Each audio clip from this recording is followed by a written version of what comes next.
Hello বন্ধুরা, আবারও চলে এসেছি একটা নতুন ভিডিওর সাথে। আর আজকের রেসিপিটা নিরামিষ দিনের জন্য একটা পারফেক্ট রেসিপি হতে চলেছে। তো চলো ভিডিওটা স্কিপ না করে দেখে নেওয়া যাক। প্রথমেই আমি এখানটায় দেখো ডুমো করে আলু এবং পটলকে কেটে নিয়েছি। আর এটা একটা বাটা মশলা দিয়ে তৈরি করব।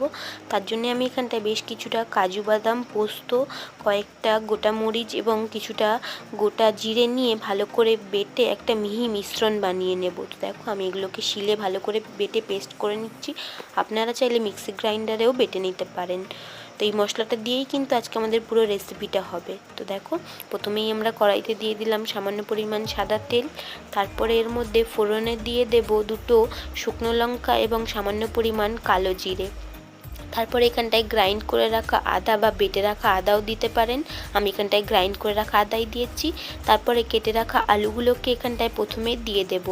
দিয়ে নাড়িয়ে চাড়িয়ে নুন হলুদ দিয়ে পরিমাণ মতো নুন এবং হলুদটা দিয়ে দেব। দিয়ে এখানটায় একটাকে আমরা 1 থেকে 2 মিনিট আলুগুলোকে ভেজে নেব। আর আমি এখানটায় কাঁচা লঙ্কাগুলোকে ভেঙে ভেঙে দিচ্ছি, আমার চিড়ে নিতে মনে ছিল না। আপনারা অবশ্যই লঙ্কাগুলোকে একটু চিড়ে নেবেন। তারপর এখানটায় আমি হাফ চামচ চিনি অ্যাড করেছি। আপনারা চাইলে করতেও পারেন, নাও করতে পারেন, এটা কিন্তু সম্পূর্ণ অপশনাল। তারপরে এখানটায় পটলগুলোকেও অ্যাড করে দিয়েছি। দিয়ে সব কিছুকে নাড়িয়ে চাড়িয়ে একসাথে মিশিয়ে নিয়ে 2 মিনিট থেকে ঢাকা দিয়ে ভেজে নেব। 2 মিনিট এগুলোকে ঢাকা দিয়ে একটু ভেজে সিদ্ধ করে নেওয়ার পর এগুলো কিন্তু প্রায় সিদ্ধ হয়ে এসেছে।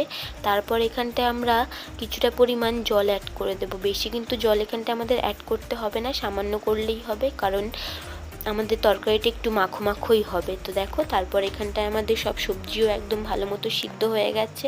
2 মিনিট আরও সিদ্ধ করে নিয়েছিলাম ঢাকা দিয়ে। তারপরে এর মধ্যে সব মশলা, বেটে রাখা মশলাটা সবটাই দিয়ে দেব। দিয়ে ভালো করে একটু আবারও জল দিয়ে সব কিছুকে একসাথে ভালো করে মিশিয়ে নিলেই কিন্তু আমাদের রেসিপি একদম রেডি হয়ে যাবে। আমি কিন্তু এটা নিরামিষ দিনেই বানিয়েছিলাম। আপনারাও আপনাদের নিরামিষ দিনে এইভাবে বানিয়ে অবশ্যই ট্রাই করে দেখতে পারেন কেমন লাগে। আর কমেন্ট করে আমাকে জানাবেন কেমন লাগলো। আরও এরকম নতুন ভিডিও পেতে চ্যানেলটিকে সাবস্ক্রাইব করে নেবেন। আর এই ভিডিওটা ভালো লাগলে লাইক এবং শেয়ার করে দেন। আবার দেখা হবে নেক্সট ভিডিও। আজকে এইটুকুই, বাই।